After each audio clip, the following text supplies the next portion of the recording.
Welcome to Sanjeev Gupta online classes.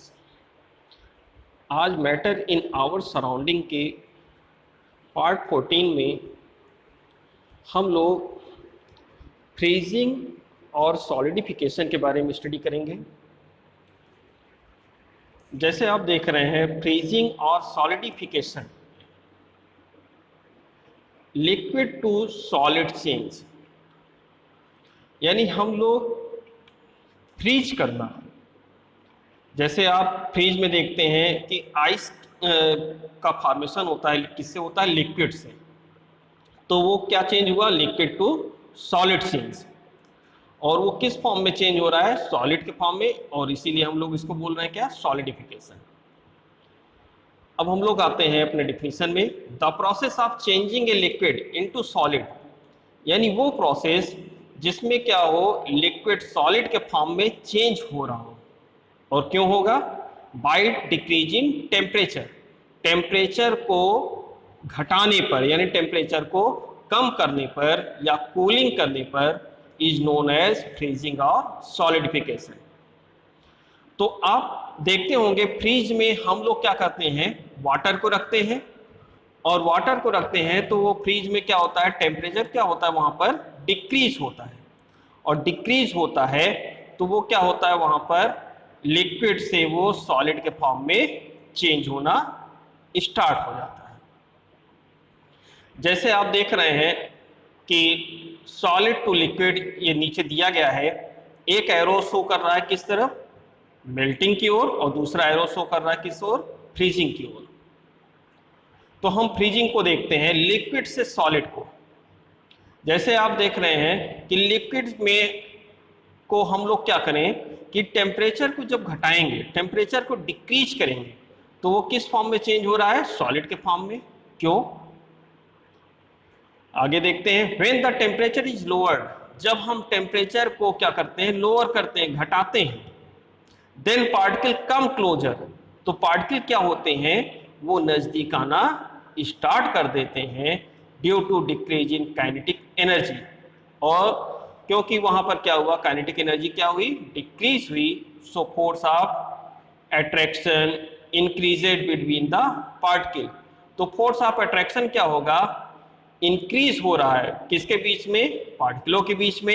And particle start to closely packed, और particle क्या होते हैं? वो क्लोजली पैक्ड होने लगते हैं, नजदीक आने लगते हैं, and get converted to solid state, और वो सॉलिड स्टेट में कन्वर्ट होना स्टार्ट करते हैं। इसको समझते हैं।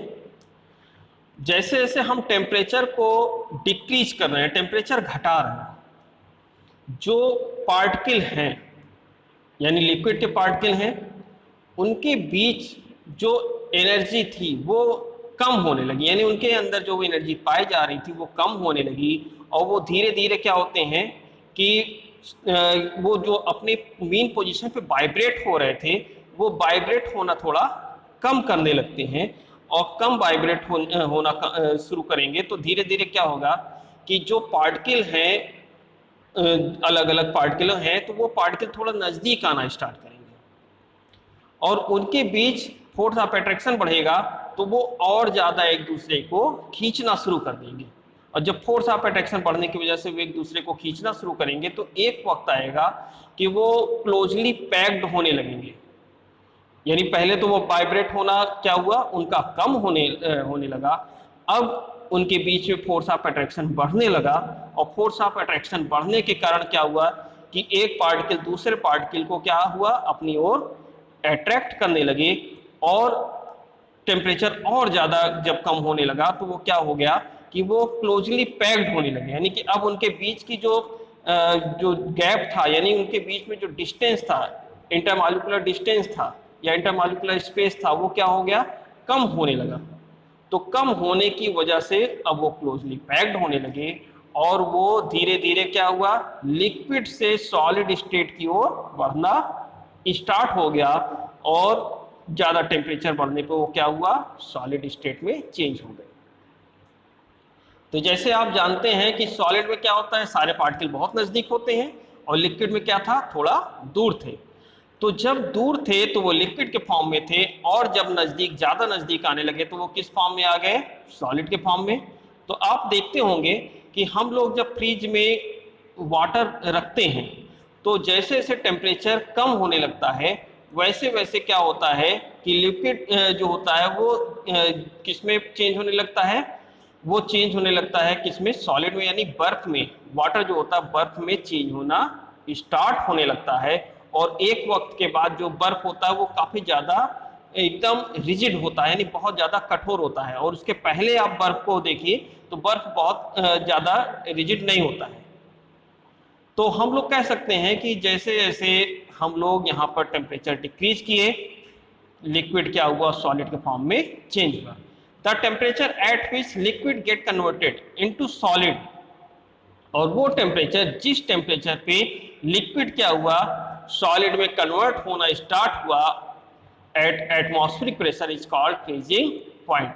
और वो पॉइंट क्या कहलाता है? Freezing point. तो हम लोग कह सकते हैं 0 डिग्री सेंटीग्रेड के नीचे क्या होता है कि लिक्विड सॉलिड के फॉर्म में चेंज होना स्टार्ट हो जाता है। अगला आ जाते हैं sublimation. Solid to gas change और गैस टू सॉलिड चेंज।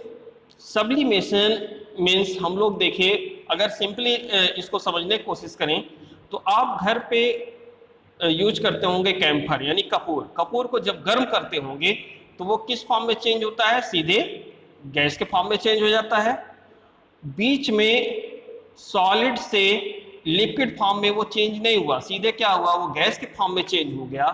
तो हम लोग कह सकते हैं the process in which A solid directly converted into gaseous state. तो सॉलिड क्या हुआ? डायरेक्टली वो गैस के फॉर्म में चेंज हो गया ऑन हीटिंग।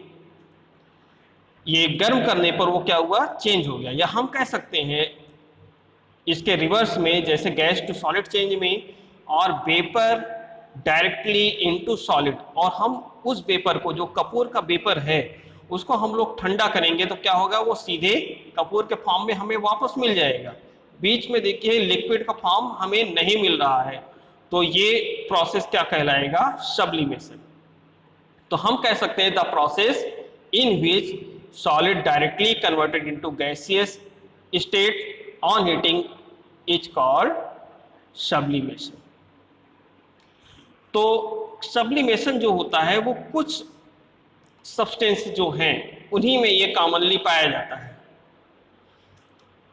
और इस तरीके के सब्सटेंस को हम देखते हैं the common substance which undergo sublimation और अमोनियम क्लोराइड।